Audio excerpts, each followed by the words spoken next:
Welcome to the Genius Factory. Enjoy the video.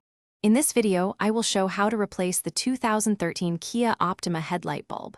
Start by parking on level ground and engaging the parking brake, then disconnect the negative battery terminal. Open the hood and locate the headlight assembly at the front corner. Remove the wiring connector gently, then twist out the bulb socket. Handle the replacement bulb by the base and avoid touching the glass to prevent premature failure. Reinstall in reverse order and test the light.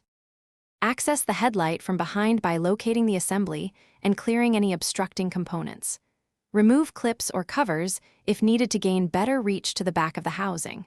Once you see the bulb socket, twist it counterclockwise to release and pull it straight out.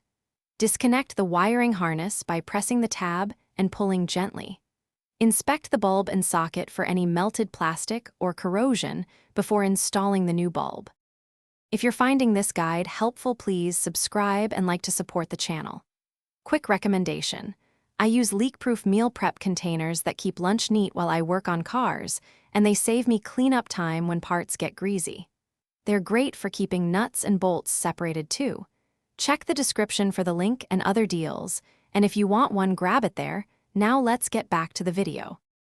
With a clean set of gloves, unwrap the new bulb and confirm it matches the original type. Line up the bulb tabs with the socket and insert it firmly without turning until it seats.